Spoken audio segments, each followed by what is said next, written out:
Bueno, primero gracias por venir una vez más, ¿no? Esta vez es la 25ª edición de este un poco guía de la declaración de renta y de patrimonio que hace el registro de economistas asesores fiscales y bueno, pues para nosotros una vez más es motivo de satisfacción que estéis aquí y que el trabajo que hacemos pues pensemos que pueda servir para algo, ¿no?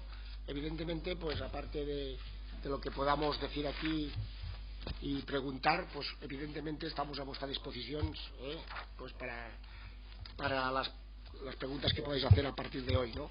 Me parece que primero va a hablar, ¿quién va a hablar? Don Jesús, el presidente del REA. Sí, bueno, buenos días a todos. Bueno, felicidades a los del Atleti porque, bueno, sí, somos los campeones. Yo me alegro mucho por Villa, entre otras cosas. No sé lo que dirán los del Barça, pero bueno. Pero bueno, yo creo que hoy es digno de resaltar, casi más que la campaña de renta. Bueno, nada, simplemente un poco para presentar el documento que tenéis ahí, que como veis, en fin, cada vez mejoramos más en el tema del marketing. Tenéis ya para un documento para trabajar esta temporada, incluso ya tenéis las novedades del 2014, o sea que y trabajáis en Semana Santa viendo los pasos y de paso repasando el impuesto sobre la renta. Bueno, como veis siempre la documentación os dejamos quiénes somos el REAF, aunque yo creo que ya nos conocéis perfectamente, pero bueno, siempre está bien que sepáis que somos la organización de fiscalistas más importantes de España, ¿no? Después tenéis ahí lo que es la nota de prensa, todas las diapositivas y el documento propiamente dicho con todos los apartados correspondientes, ¿no? Y entonces ya el propio contenido del documento es, bueno, la presentación, las introducciones y recomendaciones generales, los impuestos en números, o el impuesto sobre la renta en número en concreto, las novedades de renta del 2013, qué aspectos tenemos que tener en cuenta para hacer la declaración de la renta este ejercicio, la gestión del impuesto tan importante, las novedades del 2014 y algunos datos o algunas notas en relación con el impuesto sobre el patrimonio. En relación con el tema de los números, bueno, simplemente decir que si os fijáis en la recaudación general de los impuestos en España, en fin, han ido decreciendo desde el año 2007, a pesar de que hubo un pequeño una caída brutal entre el año 2007 y el 2009 de 54 millones de euros de rebaja de la recaudación. Bueno, pues se ha ido recuperando en estos tiempos y el Estado ha recuperado en este sentido recaudación por 25 millones de euros, ¿no? En relación con el impuesto sobre la renta, si os fijáis en ese primer cuadro que tenéis ahí, bueno, es el que más recauda con diferencia, es el impuesto estrella y por tanto, bueno, al que tenemos que darle, supongo que gracias, que podamos seguir manteniendo el estado de bienestar o medio estado de bienestar, ¿no? Aunque ha resistido bien, aunque ha perdido el 3,5% de su recaudación de 2007 a 2013, pero bueno, mantiene el tipo, puesto que en relación con el global se ha perdido el 16%, ¿no? Sociedades es el impuesto que más ha perdido, 25 millones de euros. Sin embargo, del año 2010 al 2013, bueno, se ha ido recuperando parte de esa pérdida como consecuencia de las medidas que ha adoptado el gobierno en relación con la libertad de amortización, las bases imponibles negativas, todos estos incentivos que se habían regulado en estos años, ¿no? Bueno, y gracias a eso se ha recuperado la recaudación en 2.500 millones de euros, ¿no? El IVA también se ha rebajado, ha perdido recaudación en este periodo de tiempo, desde el 2007 a 2013, y ha perdido un 7% de recaudación, a pesar de que ha tenido, como sabéis, determinadas subidas de tipos en este periodo, ¿no? Ha habido han subido los tipos impositivos de este impuesto. En relación ya con el propio impuesto sobre la renta, en los cuadros 2 y 3, lo que veis ahí es que en la campaña de renta aproximadamente se van a presentar o se gestionan cerca de 20 millones de declaraciones, de las cuales el 61% corresponden a rentas entre 6.000 y 30.000 euros. Es decir, que prácticamente el 61% de las declaraciones están entre 6.000 euros y 30.000 euros. En el cuadro número 4 os queremos resaltar qué beneficios fiscales son más significativos dentro del impuesto sobre la renta. Ya sabéis que normalmente cuando siempre que se regula un impuesto hay que saber qué efectos tiene en la vida cotidiana. Bueno, en el impuesto sobre la renta sabemos muy bien cuantitativamente qué efectos tiene la recaudación cada uno de estos incentivos.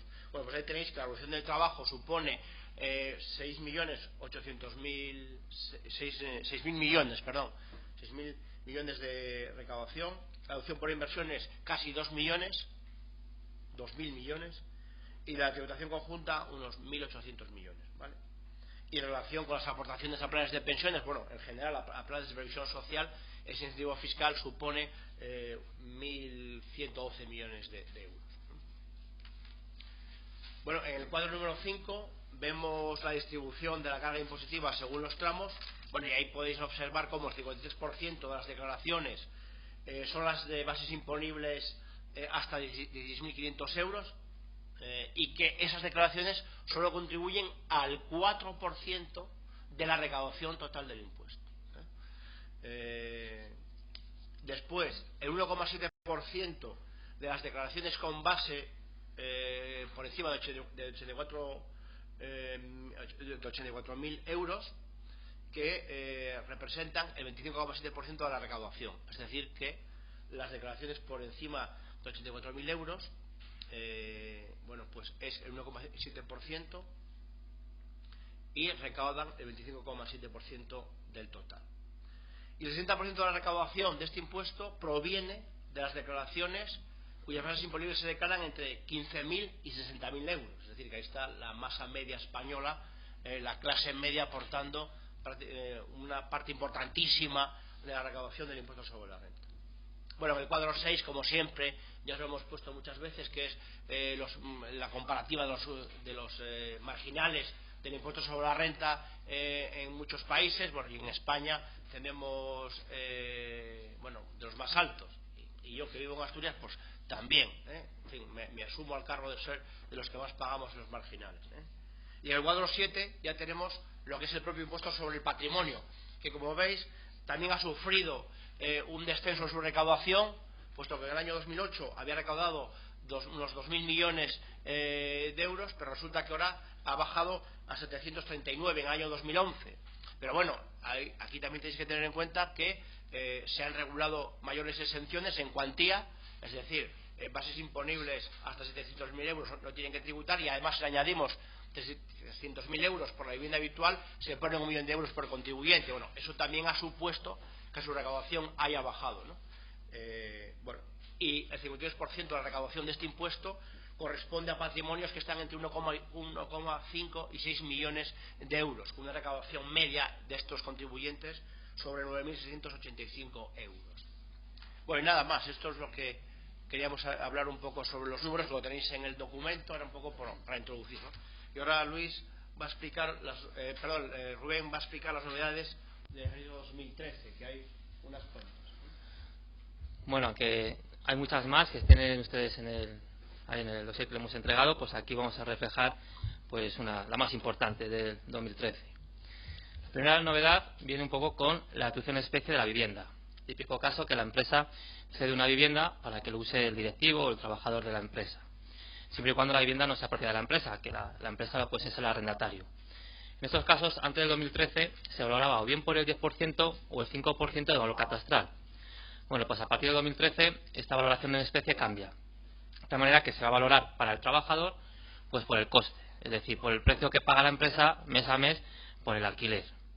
Ahora bien, hay una transitoria que dice que bueno, que si el contrato de alquiler o lo que había pasado con el trabajador era antes del 4 de octubre del 2012, pues antes del 2013 se seguirá valorando por ese 5 o 10% de valor catastral.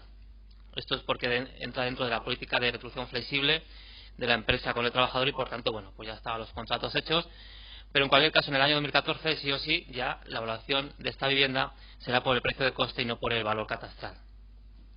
Otra de las novedades es las rentas que se obtienen de trabajo de golpe, pero que corresponden a más de 2 años o que se califican como notoriamente irregular en el tiempo. Es decir, una renta, para evitar la progresividad del impuesto, la tarifa, por lo que establece el legislador es una reducción de esta renta del 40% con un máximo de 300.000 euros. Es decir, que la reducción de este tipo de rentas que corresponden pues a más de 2 años o bueno, pues se podrá reducir con un máximo de 120.000 euros. A partir del año 2013 se reduce esta reducción para las indemnizaciones que pagan los empresarios o los trabajadores por despidos de directivos, siempre y cuando la indemnización pagada supere el 1.000.000 de euros. Si un directivo de una caja de ahorros o de una entidad bancaria se va y cobra más de 1.000.000 de euros, no va a tener derecho a ninguna reducción. Pagará en función de su tipo marginal por toda esa renta. Si esa indemnización que recibe es inferior a 700.000 euros, pues tendrá derecho a la reducción de ese 40% sobre la base máxima de 300.000 euros. Y si lo que cobra está entre 700.000 euros y el 1.000.000 de euros, bueno, pues a medida que esa indemnización se acerca al 1.000.000 de euros, pues la reducción va reduciéndose hasta hacerse 0 euros. Respecto a los módulos, bueno, pues también se modifican en el año 2013. Por ejemplo, para las personas físicas que desarrollan una actividad de transporte de mudanzas o de mercancías por carretera, pues antes podían estar en el régimen de módulos si su volumen de operaciones, sus ingresos, no superaban los 450.000 euros. Bueno, pues este límite se baja en el 2013 hasta los 300.000 euros. Y para el resto de la gente que está en módulos también se rebajan los límites de aplicación de aplicar este régimen de estimación. Y es que, bueno, pues si las personas que están en módulos, su cifra de negocio o su volumen de ventas supera los 50.000 euros y además más de la mitad de lo que facturan es a empresarios o profesionales, bueno, pues en estos casos tampoco van a poder estar en el régimen de módulos. Tendrán que estar en el régimen de estimación directa, bien normal o simplificada. Para los emprendedores, pues hay también medidas nuevas en el año 2013. Por ejemplo, aquellas personas físicas que no hubiesen desarrollado una actividad económica antes del año 2013 y en el 2013 desarrollan una actividad económica, bueno, pues tendrán derecho a una reducción del 20% de las rentas positivas con un máximo de 100.000 euros. Sí es cierto que podían, antes del 2013, haber desarrollado una actividad económica y tener derecho a este incentivo, siempre y cuando la actividad económica anterior hubiese dado resultado siempre negativo, nunca hubiese tenido beneficios, siempre pérdidas.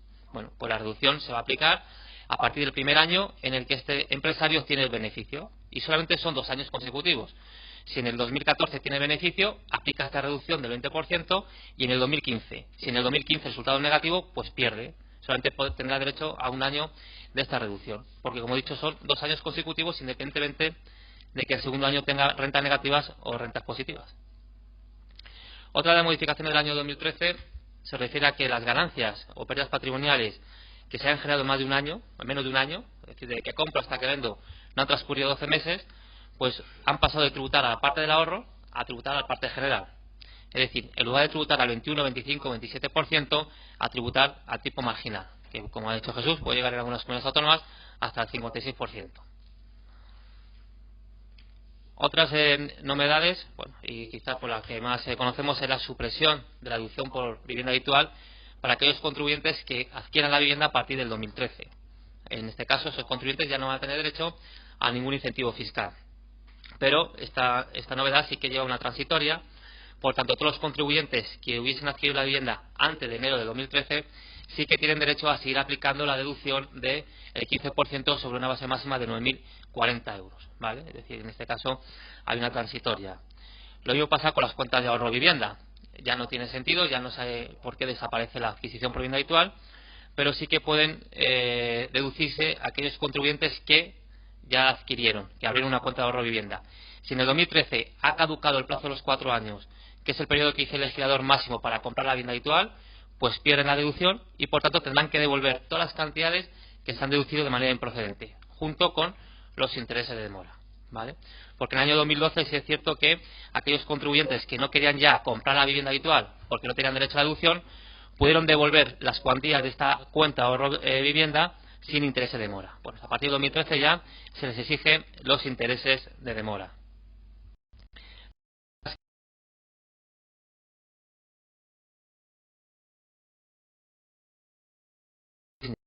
Se diga. Aquí tenemos 2 incentivos. Uno a la entrada, es decir, aquellos contribuyentes que quieran invertir en compañías nuevas, pequeñas, sociedades anónimas, limitadas, cuyo capital en el momento en que entro no supera los 400.000 euros. Además, que las participaciones del conjunto de la familia no superen los 40%, porque lo que no se quiere es que se controle la actividad por una sola persona. bueno, pues podrán aplicar una deducción que ya existía o existe en muchas de las comunidades autónomas, que es un 20% sobre una masiva máxima de 50.000 euros. Es decir, hablamos de una deducción de 10.000 euros como máximo, por tanto una deducción que es potente. Ahora bien, tengo que estar durante 3 años, no puedo vender esa participación antes de los 3 años, y antes de los 12 años tengo que desinvertir, tengo que irme de esa empresa, porque lo que se quiere es que no se mantenga la participación de por vida, sino que se meta capital en estas empresas, entre comillas, de capital riesgo, para que si no puede acudir al crédito bancario, pues que tenga recursos para iniciar una actividad. Y también tiene el incentivo a la salida. Cuando transcurren los 3 años o 12 años y me salgo, bueno, pues si la inversión la hice a partir del 28 de septiembre de 2013, pues voy a poder dejar exenta esa ganancia que pueda obtener por la diferencia entre el precio de venta y el precio de compra de las participaciones, siempre y cuando reinvierta el importe obtenido de la venta nuevamente en otra inversión de capital semilla o en otro angel business de este tipo.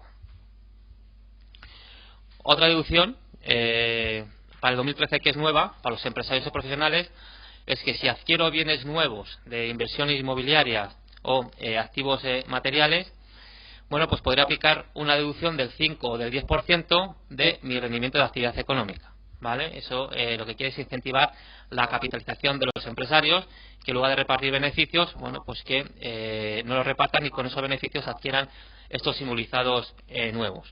Bueno, pues esta deducción se tendrá que aplicar en el año en que compro esos activos y en el siguiente. Tengo 2 años de plazo para aplicarme esta deducción. Y por último, las últimas 2 novedades así importantes es cuando una persona que es residente en España cambia y se va a otro país, al extranjero, hasta el año 2013, si tenía rentas pendientes de imputar, bien porque había acogido al criterio de operaciones a plazo y no había imputado todo, o había recibido una subvención que puede imputar en 4 años, etcétera, esas rentas se tenían que imputar en la declaración última que presentaba como residente en España. Bueno, pues a partir del año 2013 y por una sentencia del Tribunal de Justicia de la Unión Europea, esto cambia. Si este contribuyente se va a residir a un país miembro de la Unión Europea, puede optar o bien por imputar de golpe, como hasta ahora, esas rentas pendientes, o no imputarlas, sino imputarlas presentando declaraciones complementarias a medida que va recibiendo los cobros, ¿vale? Esta es la opción. Y la última novedad que comentamos, pues es la prestación de desempleo, modalidad pago única. Cuando alguien se queda en el paro y recibe de golpe la prestación por desempleo porque quiere hacerse autónomo, bueno, pues hasta el 2013 estaba exenta los primeros 15.500 euros de ese desempleo. El resto tributaba, pero tributaba, bueno, pues a medida que iban cobrando y no de una sola vez. Como desaparece la exención de los 15.500 euros, ahora toda esta cantidad que reciba prestación por desempleo de modalidad de pago único está exenta en su totalidad, pues aparece la regla de imputación temporal de cómo se imputaba el exceso que no estaba exento. Ahora ya no tiene sentido esa regla, puesto que todo lo que se pague por desempleo de modalidad de pago único está exento, y no solamente los primeros 15.500 euros. Bueno, ya Luis va a comentar pues algunos aspectos importantes que hay que tener en cuenta a la hora de hacer la declaración.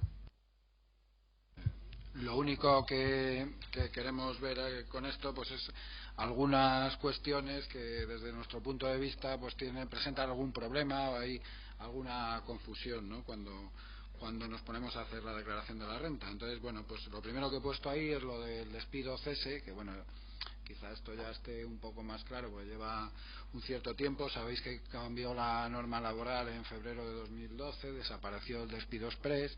Bueno, sabéis que las indemnizaciones por despido, cuando no hay un pacto, sino que es un despido, pues tienen una exención que está hasta el máximo de lo que marca el Estatuto de los Trabajadores para el despido improcedente. Bueno, todo esto con una casuística. Por ejemplo, yo os pongo, cuando se trata de personal de alta dirección, pues no hay nada exento.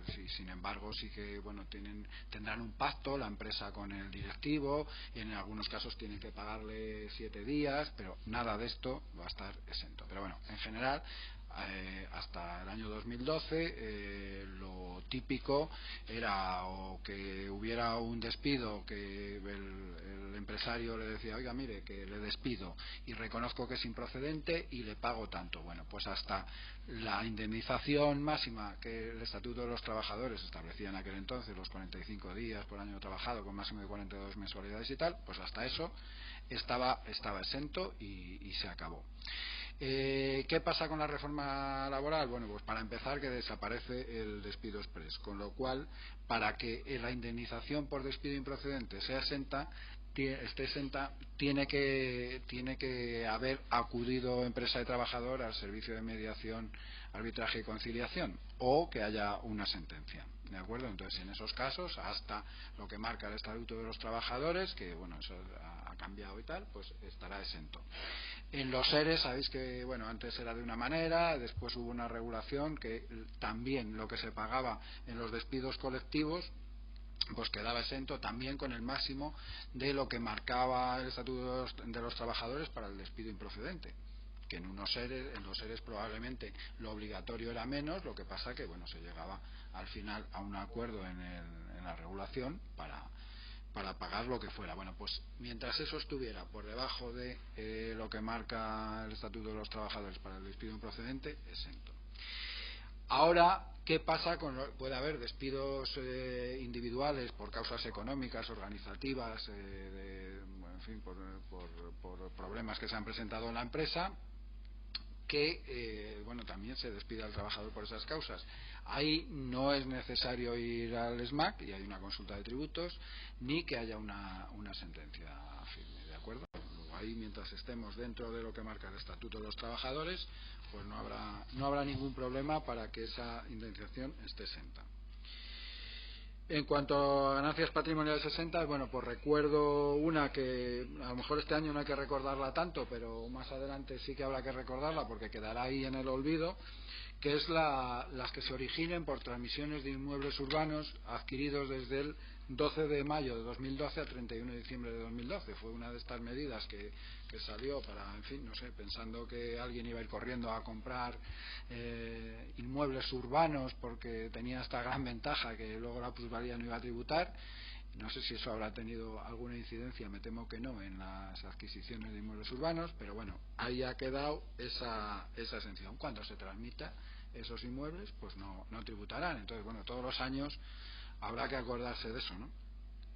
Luego, las producidas al vender la vivienda por mayores de 65 años, que ya lo sabéis que tampoco tributan las que se produzcan como consecuencia de la dación en pago.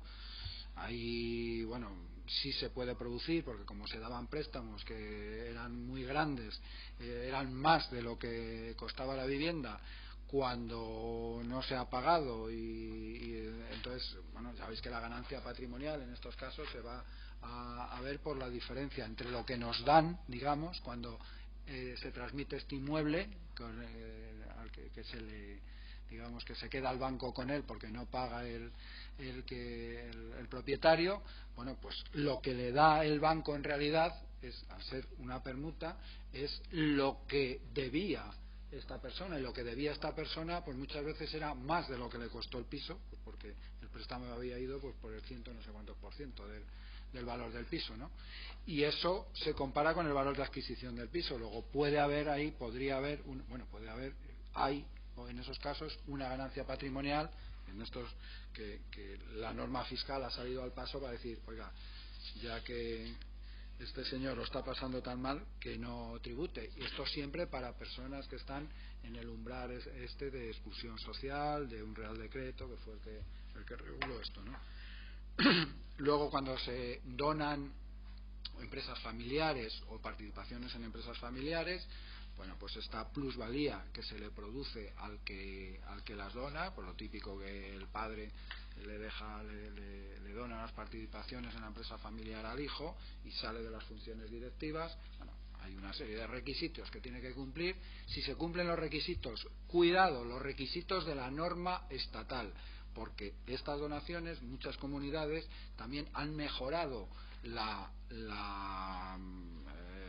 digamos la tributación en la reducción de impuestos sobre sucesiones y donaciones, pues en lugar de la reducción de ser el 95 ser el 99, pero muchas veces han flexibilizado los requisitos. Entonces no son los requisitos de la comunidad autónoma los que nos dan derecho a la exención de la plusvalía, sino que hay que cumplir los requisitos del artículo 20, que es de la norma estatal del 26. y la exención por reinversión de vivienda habitual, que en fin, que todos conocéis. En cuanto a imputación de rentas, pues bueno, esto también es un clásico que nos produce cierta confusión. Sabéis que en general los rendimientos del trabajo y del capital se imputan cuando son exigibles. En el año en que han sido exigibles es cuando nosotros los tenemos que incorporar en nuestro IRPF. Las ganancias patrimoniales cuando se producen, y bueno, las de actividades económicas van por el devengo, por la norma de impuestos sobre sociedades, que al fin y al cabo es norma contable, salvo que el contribuyente que no lleva contabilidad de acuerdo al Código de Comercio, porque no lo tiene que llevar, pues marque la casilla correspondiente, cosa que en algunas actividades es muy cómoda, y van por el criterio de caja, ¿vale? Aquí hay algunos líos con este tema. Entonces, uno de los líos es la imputación de las retenciones cuando no he cobrado. Entonces, os voy a poner un caso práctico. Esto se produce en rendimientos de actividades profesionales, pero se produce también en rendimientos de capital inmobiliario. Imaginaros una persona que tiene un local y lo alquila, ¿vale? Y entonces, bueno, pues tiene pactado que el alquiler de los meses se satisfará en los primeros 5 días del mes, ¿de acuerdo? Entonces, imaginaros el mes de diciembre, tiene alquilado ese local y es exigible, o sea, él tendrá que imputarse ese mes de diciembre por exigibilidad. ¿Cuándo es exigible? Pues del 1 al 5 de diciembre. Pero bueno, puede pasar que no le pague el inquilino del local aquel. No le paga. Y bueno, cuando ahora va a hacer la renta de 2013, dice, bueno, ¿y qué hago con este ingreso? Pues me lo tengo que meter, porque es por exigibilidad. El mes de diciembre de 2013 era exigible del 1 al 5. Como es exigible, me lo tengo que incorporar a la renta de 2013. Pero hay otra cuestión, y la retención, me pongo la retención, vamos a un artículo de la norma y nos dice que las retenciones se imputan junto con los ingresos.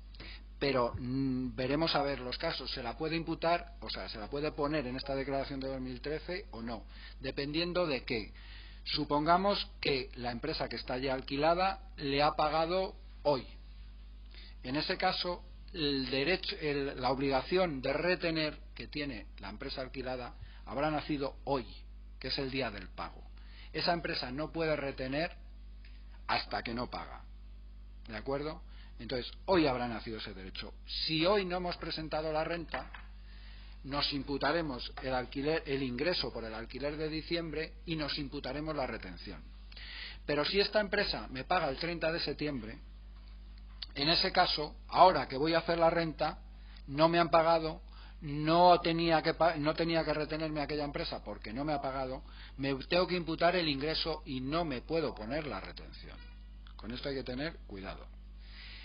¿Qué ocurre? Que el 30 de septiembre me pagan y me retienen, o no me retienen, pero me pagan.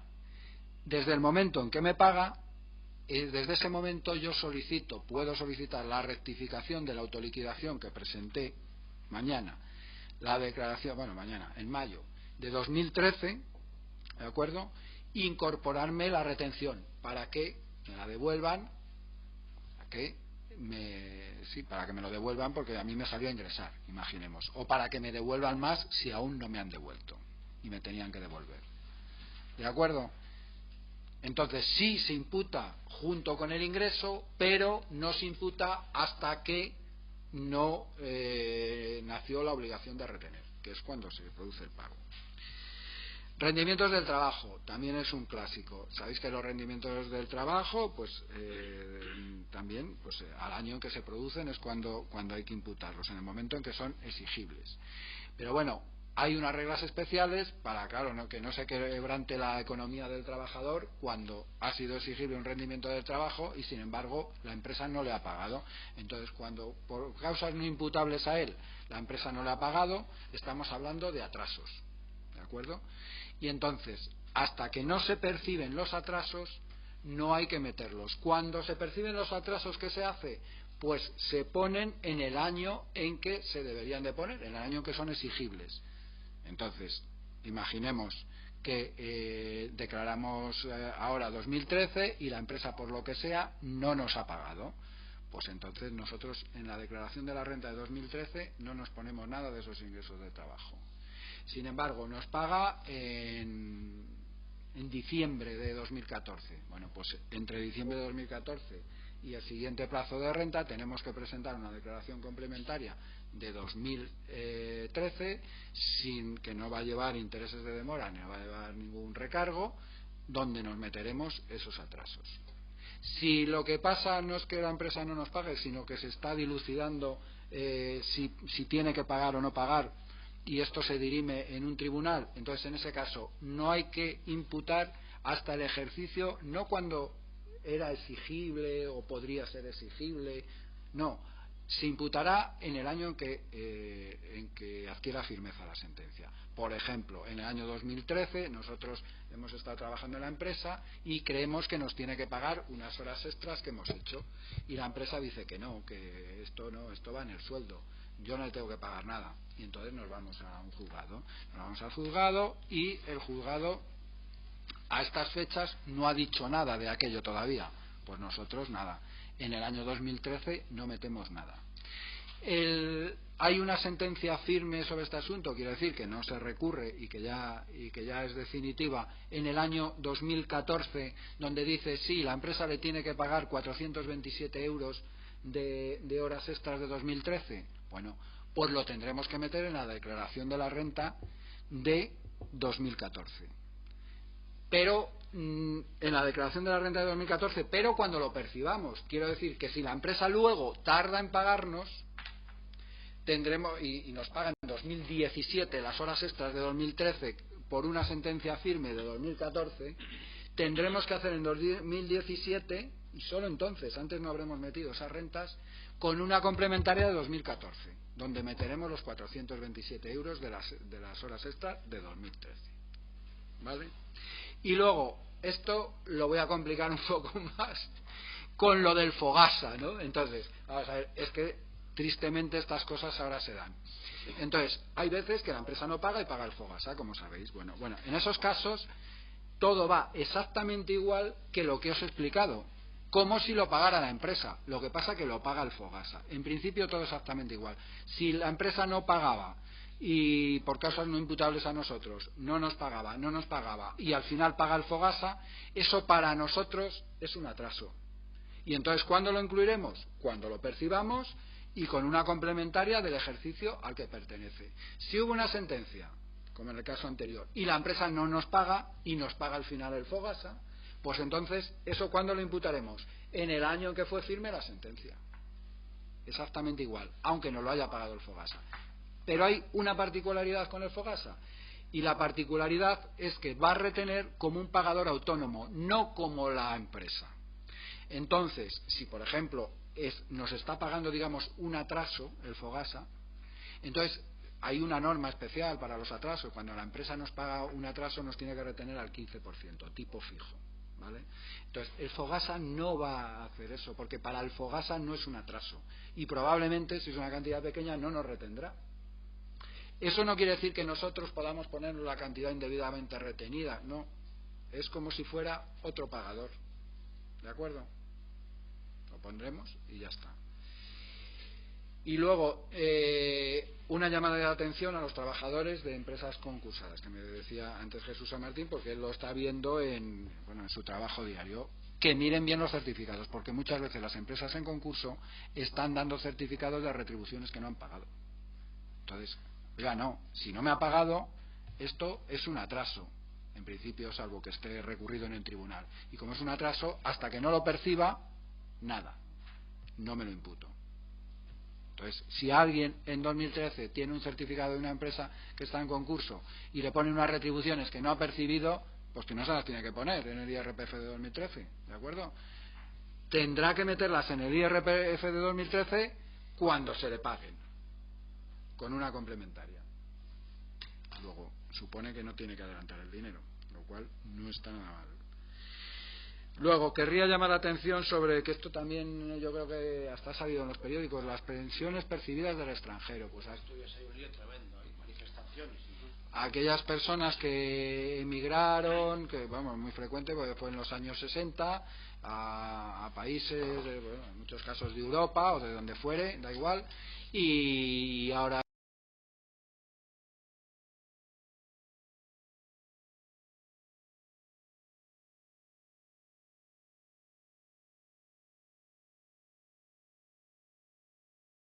convenio con esos países, pues países de, bueno, o sea, hay convenio con casi con todos los países de la Unión Europea, hay convenio con Suiza, en fin, lo normal es que haya convenio. Si hay convenio, pues las normas de convenio dice que en las pensiones, salvo que se lo pague el Estado de allí, no la Seguridad Social, sino que sea porque haya sido funcionario público de allí, salvo en esos casos, en cuyo caso eso tributará allí en la mayor parte de los convenios. El caso normal que lo pague la Seguridad Social de allí o la empresa de allí donde trabajó, en esos casos lo tiene que integrar aquí, está sometido plenamente aquí, aparte de que aquí se somete su renta mundial, es que no tributará allí, ¿de acuerdo? Entonces, por supuesto, tiene que tributar por eso aquí, no hay ninguna duda. Os pongo por ahí el caso de Estados Unidos, que es un poco especial porque el convenio no se adapta en este caso al modelo de convenio de la OCDE o al convenio normal que tenemos nosotros con otros países, y entonces lo que ocurre es que cuando paga la Seguridad Social estadounidense eso también se somete a tributación allí, entonces allí le habrán retenido por el impuesto estadounidense. Entonces aquí tributa por la renta mundial, lo tiene que integrar, pero luego se quitará lo que le han quitado allí, la retención que le fue practicada allí, ¿vale? ¿De acuerdo?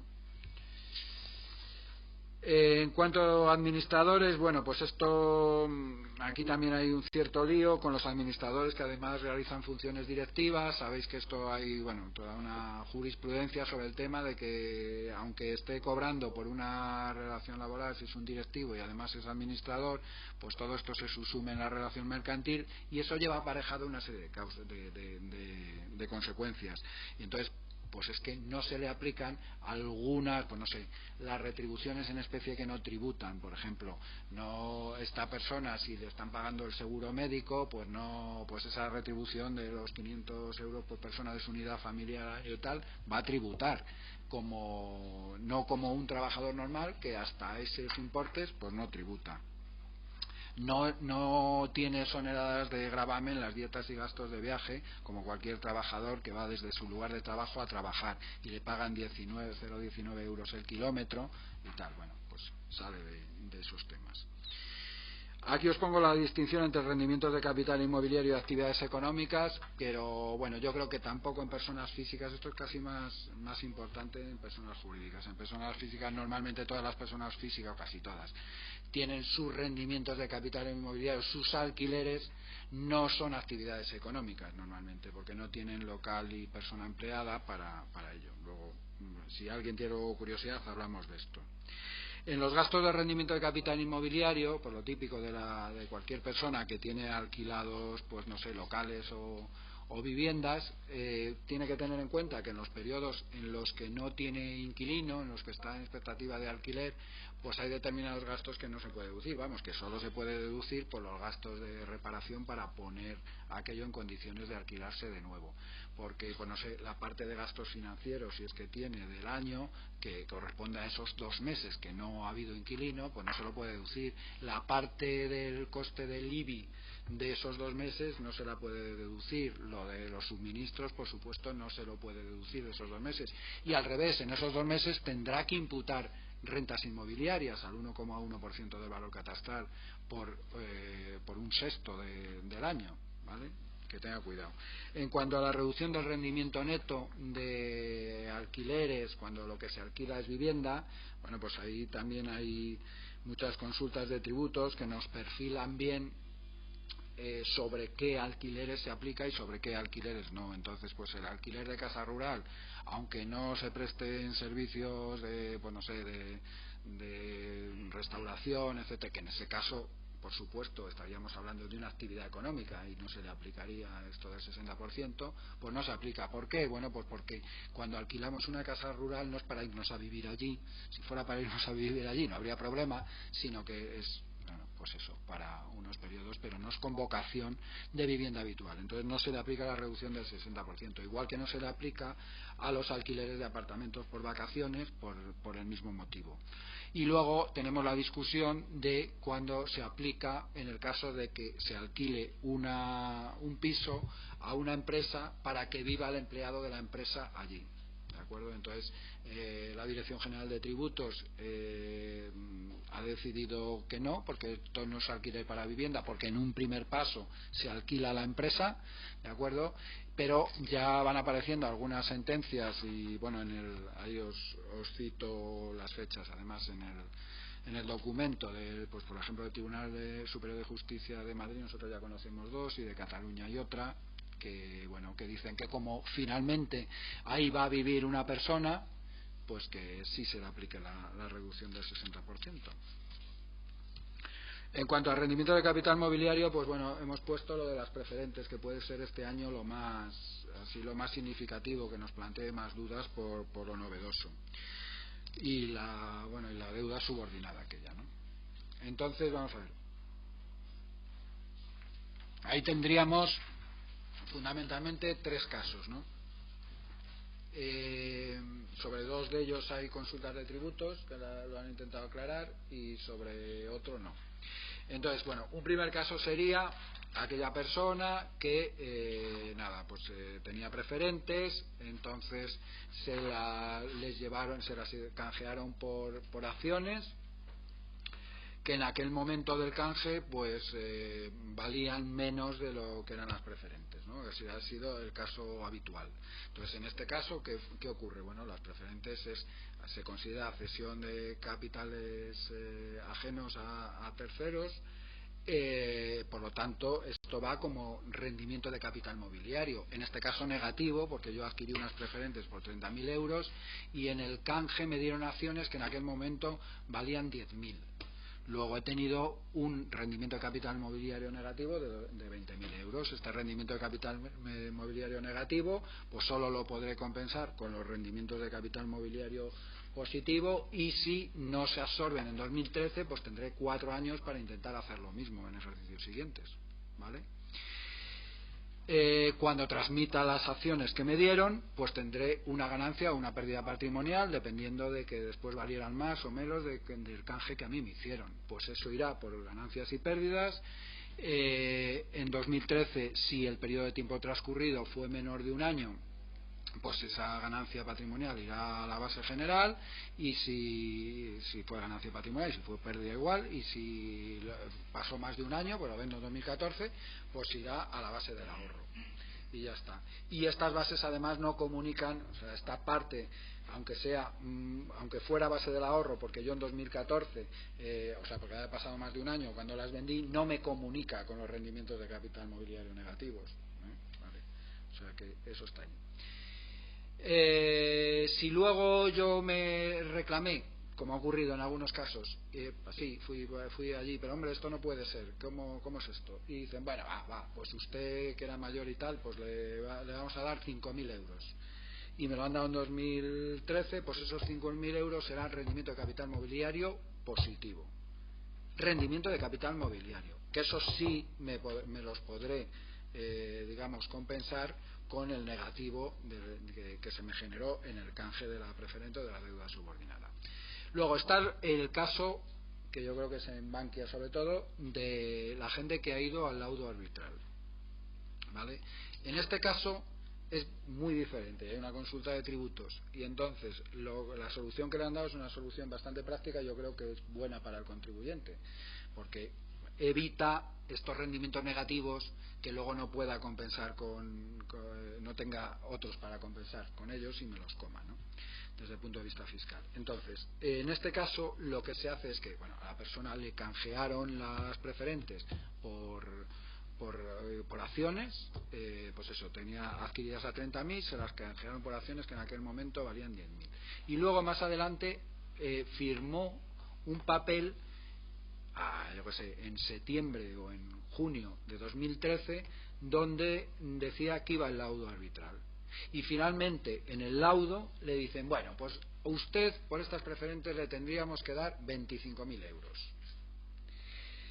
¿Cómo le han pagado los 25.000 euros? Pues le han dicho, bueno, usted recibió, imagínese que este señor no ha hecho absolutamente nada, recibió las acciones, se quedó ahí, fue al laudo y al final ya ha habido resolución del laudo. Le dicen 25.000. Entonces le dirán, bueno, a usted le vamos a pagar la diferencia entre 25.000, que es lo que usted tiene que recibir, y la cotización de las acciones que le canjeamos en la fecha en que firmó que iba el laudo. Imaginemos que esas acciones que le canjearon, que valían 10.000 el día del canje, cuando fue al laudo valían 8.000 el día que firmó el laudo.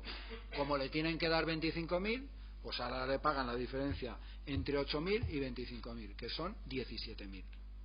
¿Vale? Luego este señor, ahora, ¿qué va a hacer en la renta si la resolución del laudo ha sido en 2013? Imputarse un rendimiento de capital mobiliario negativo de 5.000. Se hace abstracción de lo de antes, de lo que ha habido entre medias, digamos. Usted le hemos dado 25.000. Le hemos dado 25.000 como 8.000 en acciones, que era lo que valían las acciones, y 5.000 de rendimiento de capital negativo. ¿Vale? Luego, cuando transmita esas acciones, pues tendrá una ganancia o una pérdida por diferencia entre la cotización que tendría en el día que firmó el laudo y el precio de venta. Eso es lo que ocurre con las de preferentes. Bueno, aquí habría otra variante. La persona que antes de firmar el laudo había vendido las participaciones. En ese caso, lo que le darán en el laudo habrán tenido en cuenta el importe que percibió él al vender las participaciones. Si él las participaciones se las canjearon a 10.000 y las vendió por 9.000, en el laudo no le habrán dado 17.000 como al otro, sino que le habrán dado 16.000. ¿De acuerdo? Entonces, rendimiento del capital igual, negativo, 5.000, 30.000 menos 25.000. Lo que pasa es que este señor ya no tiene acciones. ¿Cómo se lo han pagado? Pues 9.000 que se hizo cuando vendió las acciones más 16.000 que le dieron luego.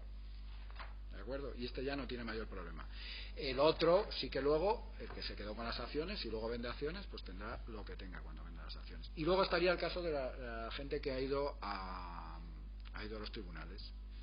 Entonces, en estos casos no hay consulta de tributos, pero bueno, la idea es que lo que parece lógico es que cuando se ha canjeado las preferentes, ellos tienen un rendimiento de capital mobiliario negativo. Lo que hayan hecho con las acciones pues habrá originado lo que, si han vendido pues habrá tenido una ganancia o una pérdida, y si no ha vendido pues ahí está, y tienen el coste de adquisición del canje que le hicieron. Y si luego el tribunal le da dinero, será un rendimiento de capital mobiliario positivo en ese momento. Esa es nuestra idea, pero bueno, ahí tiene que salir tiene que haber alguna consulta, que seguro que las habrá porque claro, hay muchos afectados. Luego, llamar la atención sobre algunas rentas, en este caso ganancias patrimoniales, que tributan. Entonces, bueno, tener cuidado porque la prestación de maternidad de la Seguridad Social tributa, no así las de las comunidades autónomas o corporaciones locales que están exentas.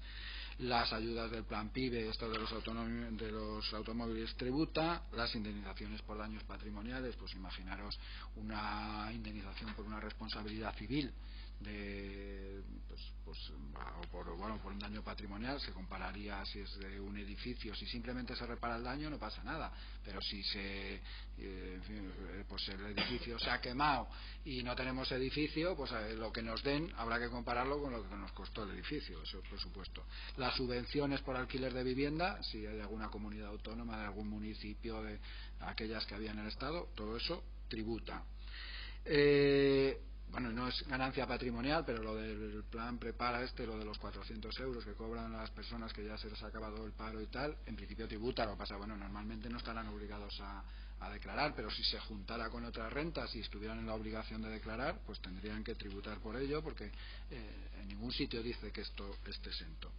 En cuanto a la gestión del impuesto, pues no voy a aburrir, porque salvo esto que ya se sabe de sobra, que este año no se puede hacer a mano, que a nosotros era lo que nos gustaba, pues ya no tenemos este placer inmenso, como otros 35.000 contribuyentes, parece ser, que fíjate que hay gente hábil, porque para hacer eso hay que tener unos conocimientos importantes, pues ya no se puede hacer.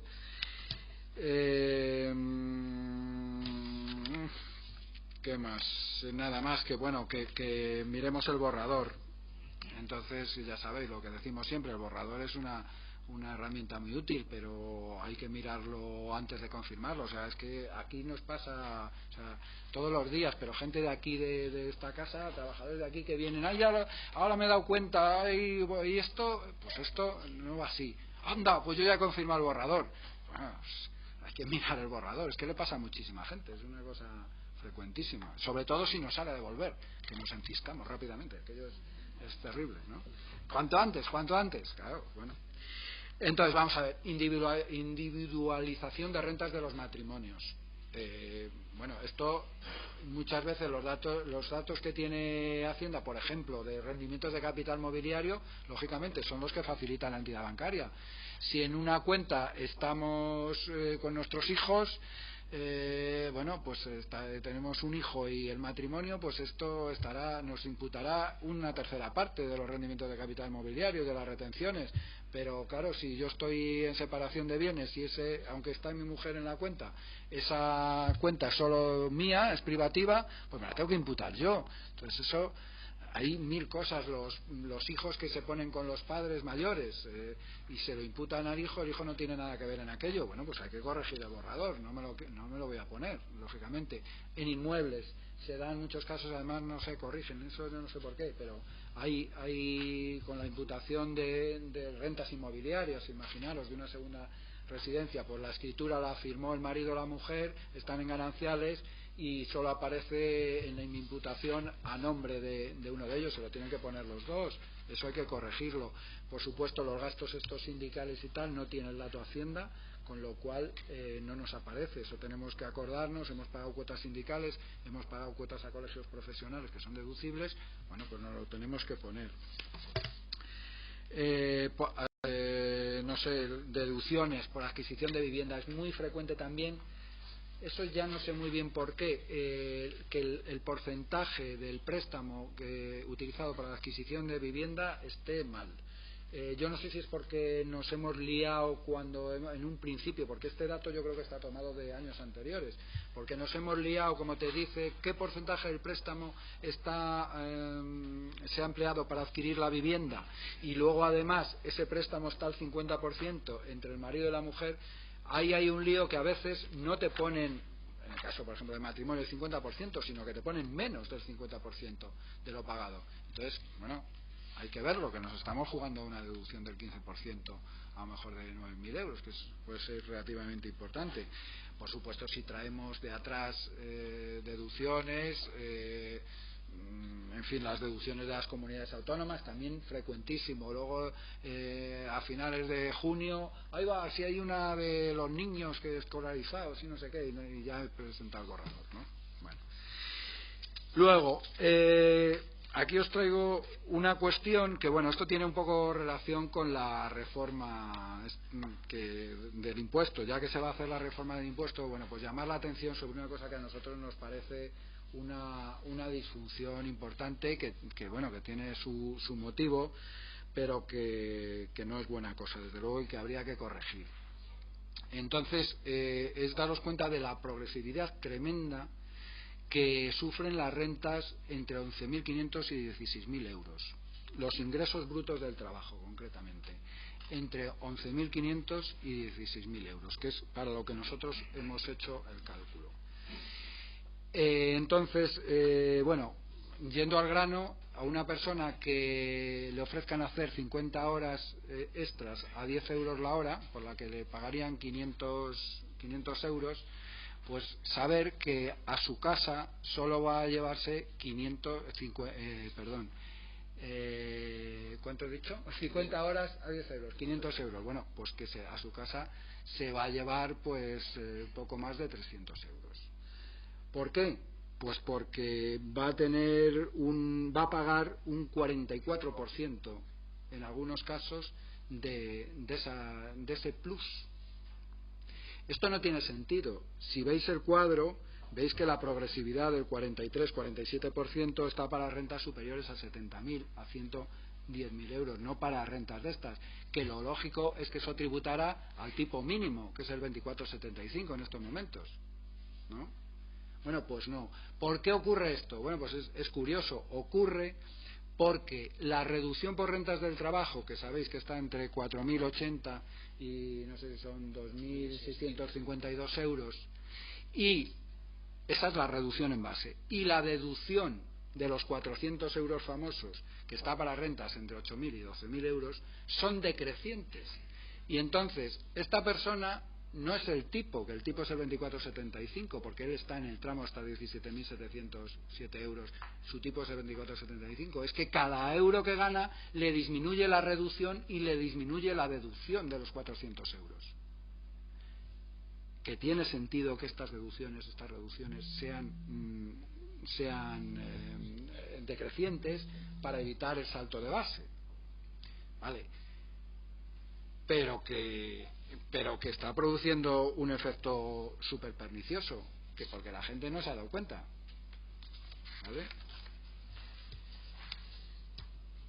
Luego, sobre el impuesto sobre el patrimonio, luego si queréis preguntar algo tal, simplemente llama la atención, bueno, de estos los que tengan bienes y derechos en el extranjero, aquí se tributa por la riqueza mundial, entonces hay que meterlos, sobre todo estos bienes que están en el modelo 720, que por otro lado ya lo comentamos el año pasado, los efectos no sé, terroríficos que tiene el no declarar y que te los encuentren, ¿no? Eso tiene un efecto tremendo en el IRPF, pero bueno, eso es otra cuestión. Pues bueno, que se acuerden de declarar un impuesto sobre el patrimonio. Y yo ya dejo a Jesús que siga con una serie de recomendaciones finales, ¿no? No, para acabar, porque yo, entre otras cosas, porque tenemos preparado ahí un pincho para que tomemos puesto el 25 aniversario. Esto de tener 25 años de casado con el impuesto sobre la renta, pues es bonito, y eso lo tenemos que festejar, ¿eh? Entonces, bueno, en fin, como este es el 25 aniversario, pues hemos decidido que para vosotros, para la gente que nos acompañáis siempre en estas ruedas de prensa, bueno, pues nos tomemos un vino con jamón. Espero que el jamón sea del bueno, ¿no? Bueno, antes de empezar con las recomendaciones, bueno, pues dos cuestiones sobre el tema de los plazos, ¿no? Que nunca protestamos, somos una organización pues muy trabajadora pero poco protestona. Entonces, bueno, sí que queremos llamar la atención sobre lo ajustado de los plazos, ¿no? Y más en momentos como este de Semana Santa, ¿no? Que, como sabéis, los plazos acaban normalmente presentarle el IVA, retenciones, los pagos a cuenta, acaba el día 20, ¿no? Es el 20 de abril. Y si es fiesta, ese día es el día 21, ¿no? Pero bueno, ya sabéis que aquellos que domicilien los pagos, puesto que la presentación se lo hace un tercero, o sea, hay que presentar la declaración como máximo el día 15, ¿no? Este año está el tema de la Semana Santa, con lo cual, en fin, nuestros compañeros, los asesores fiscales y todas las compañías están un poco apuradas con este tema. Y bueno, y hemos tenido un pequeño lío, puesto que primero Hacienda dijo que acababa el día 14 el tema del plazo, y ahora magnánimamente nos lo han ampliado hasta el día 15, ¿no? En fin, es verdad, es que tenemos un lío con esto tremendo y siempre estamos reivindicando que por favor esto de los plazos lo cambien, ¿no? Bueno, pues esto lo queríamos decir. Y junto con eso también, bueno, pues que este año, en el mes de agosto, por primera vez vamos a tener que presentar las declaraciones para las empresas de más de 6 millones de euros en el mes de agosto. Es decir, que los asesores fiscales y muchas empresas vamos a quedarnos con unas vacaciones un poco pendientes de estar presentando los impuestos. La verdad es que, en fin, estar debajo de un manzano, por si es en el norte, o un palmeral si es en Canarias, pensando que tengo que hacer el pago fraccionado de PRI-CSA, pues hombre, la verdad es que es traumático, nos puede producir algo, en fin, no puede ser bueno para el país esto, porque podemos presentar las declaraciones mal, no sé. En fin, yo creo que el Ministerio de Hacienda tenía que pensar esto del tema de agosto, ¿no? Bueno, en fin, digamos que es una reivindicación que venimos peleando, no, nos hacen muy poco caso. Lo mismo que ha contado antes Luis, lo de los administradores, ni caso, llevamos 2 años con este tema, no se hacen ni caso, con una retención del 42% en momentos tan graves para la economía. Pero bueno, en fin. Bueno, pues nada, como punto final, para las recomendaciones generales, un poco para hacer la declaración de la renta bien, bueno, recopilar todos los datos. Yo creo que, por favor, no olvidéis nada, ya que vosotros también sois contribuyentes y nosotros, ¿no? Nosotros también. No podéis, en fin, recopilar todos los datos y sobre todo utilizar también la declaración de la renta del año pasado y los datos que nos manda el borrador, puesto que, bueno, todo eso nos ayuda a hacer correctamente la declaración. Bueno, pues un poco lo que decíamos antes, en el borrador pues tiene deficiencias. Pues a mí me gusta llamar la atención, y eso lo he dicho antes a Luis, las compañías incluso de acreedores que tienen un lío con los certificados de retención, pues que por favor que miren el borrador, pero que miren también que si no han cobrado, que recuerden que no tienen que declarar estos ingresos en la declaración, solo cuando los cobren, ¿no? Bueno, si hemos transmitido la vivienda habitual, recordar que tenemos que poner la casilla para aplicar la exención, porque si no podríamos perder esta exención si es que no hemos reinvertido en el mismo ejercicio. Es decir, que bueno, que siempre tenemos que tener en cuenta que los incentivos para poder aplicarlos los tenemos que solicitar. Es muy importante el de la vivienda habitual.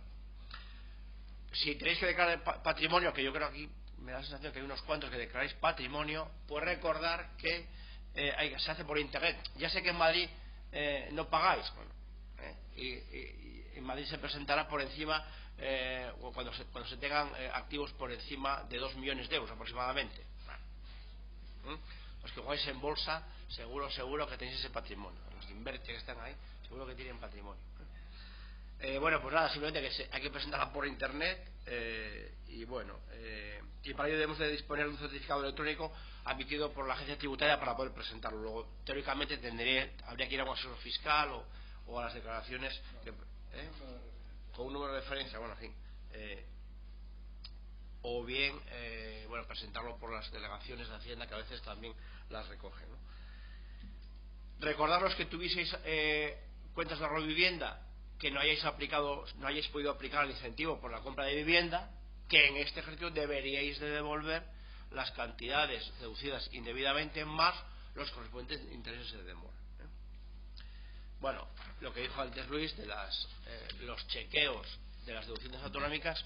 Bueno, y por último, recordar que también un poco lo comentó antes Luis, que es si nos hemos equivocado en la declaración de la renta a favor o en contra, pues antes de que finalice el plazo podemos hacer rectificaciones de nuestra declaración sin ningún tipo de recargo, ni interés, ni sanción, ¿no? A partir de que acabe el plazo, bueno, pues tenemos dos opciones. Si es en contra nuestro, es decir, que tenemos que haberle pagado más a Hacienda o menos devolución, recordar que tenemos de presentar, lo correcto es lo saludable para el bolsillo nuestro es presentar declaraciones complementarias, puesto que recordar que si yo presento una declaración complementaria antes de que me comunique la administración tributaria, si tengo que pagar, tendré un recargo del 5, 10, 15 o 20% más intereses si la complementaria la presento en el plazo de 3, 6, 9 o un año, ¿vale? Y si no presento la declaración complementaria y la administración tributaria viene y me sanciona, la sanción empieza en el 50%. Otra cosa es, pues estarían, bueno, en otros casos también es menor, ¿no? Pero bueno, podría empezar en el 50% con las correspondientes condonaciones. Luego, lo correcto, lo que os decimos es que si tenéis errores en la declaración y os dais cuenta después de haber presentado la declaración, lo lógico es que presentéis inmediatamente una declaración complementaria para evitar las sanciones y os aplicarán los recargos, que siempre son mucho más beneficiosos ya desde el punto de vista sancionador que el propio régimen sancionador.